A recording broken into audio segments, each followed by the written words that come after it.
After the final clash between the three goats, we see Garp, Roger, and Zebek laying down, worn out in the pouring rain. As you can see right here, we see that Zebek is actually back to normal due to the fact that we can tell that he doesn't have the sharp teeth and the spiky, well, not spiky hair, but like glowing eyes and shit like that. Zebek peep the scenery, and what he sees upside down, he see one in particular with the little head curve. He already knew who that is. It's none other than the fraudulent one and the two stooges, ready to accept a kill like pussies. But before Zebek has gone off, he said one last time internally to himself that he thanks Roger and Garp for stopping him when the time was there. Fast forward a bit, we're seeing Gabon and Rayleigh grabbing both Garp and Rogers away from the scene due to the fact that, well, it's the island is collapsing right now. Rayleigh told Roger, the bearer of bad news, that Rox is officially killed, confirmed killed. And as this whole island is collapsing, this whole event would never even get traced in history ever.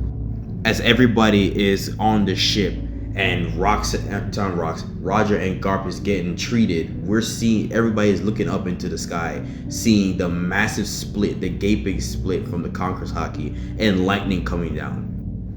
Roger finally woke up expecting a lot of people to be worried, and they weren't because they got a lot of treasure they need to collect. I'm sorry, not collect, but open.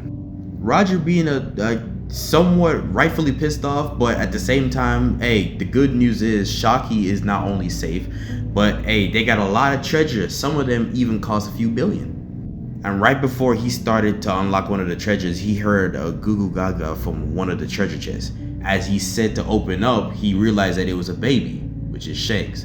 And this marks the day, the confirmed canon event of where they found Shanks in the treasure chest. Meanwhile, on the side of the Marine HQ, word got out that Rock's not only dead, but they spin it to say that Garp was the one that took down the Rocks, not only Rocks, but the Rocks pirate.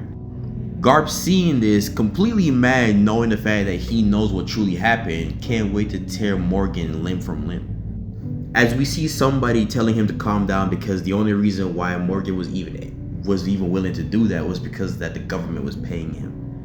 That person was none other than a young Sengoku, telling Garp that, hey, the world government and the Marines are a massive organization. Even if we take into account certain things, there is still millions of soldiers worldwide. And it's impossible to take an account for everyone's action during the God Valley incident. This fucker even goes to answer Garp's question, so if he was supposed to be struck as insane, Buddy would legit turn a blind eye to it. Talk about friendship, I guess? Of course, they got a little interaction, a little squabble, saying that Sengoku is nothing more than basically their lapdogs, and if he ever comes to be corrupted by them, Garp is willing to kill him. Sengoku had no problem with that because I guess that's just what friends are for. He asks if he's quitting, and for good reasons he's not, because somebody needs to guard the actual young bucks of the Marine world. Fast forward on Elbaf, word got out to Loki that, Rox is passed away, crying pretty reasonably because he himself wanted to become a part of the Rox Pirates, and he never will because not only he's dead, the Rox Pirate has been dismembered. But funny enough, he told Rox that he thinks he's Nika, as he explained to be Nika as the warrior of liberation who destroys the world with a laugh. Completely different from what Vegapunk and even the Goruses even said. Zebek confused and saying destroying it. He doesn't want to destroy the world. He just want to rule it. He just want to become the king of it. And the only person that even have that type of power is his father, Harald.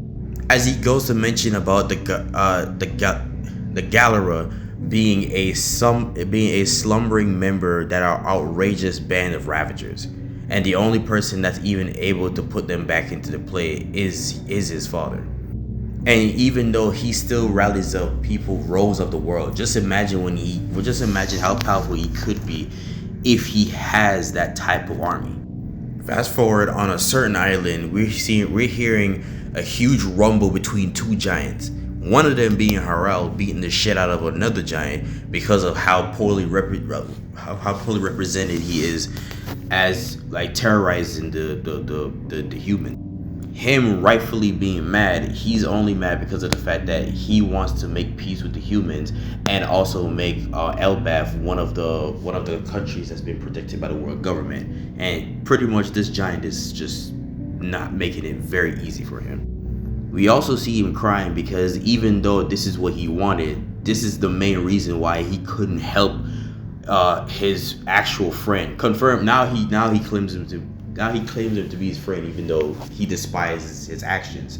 Rox, as he himself also got the word out that Rox is now officially dead. Knowing that he can't turn back now, he can't ever forgive a giant that does evil. During HQ headquarters, we see Garp visiting his son Dragon in jail. Dragon saying that he's going to quit the Marines and he despises Garp, but Garp just doesn't give a fuck right now. And a matter of fact, he passed Buddy the key and said, listen, whenever you ready, just pack your bags and dip out. Harel had a conversation with Ida and Jarrod saying that he has no care in the world what his appearance is anymore as he set off. But before he set off, he made sure he told Hydruden and Loki to take care of this country. For this is his precious sons. He's going to be leaving for a minute to go to the world government. One of the soldiers told him that he can't go because his superiorities told him that, you know, he's not necessarily forbidden. He just can't let him go because his higher ups told him to. But Arao didn't fucking care because he really wants to actually make Elbaf a part of the world government's protection. As we see him rip his fucking horns out and say that he will atone his every single sin that the Giants has ever done, even if it means becoming a slave. And that's where that's not my boy. That's where Emu gained interest, and that's the end of the chapter.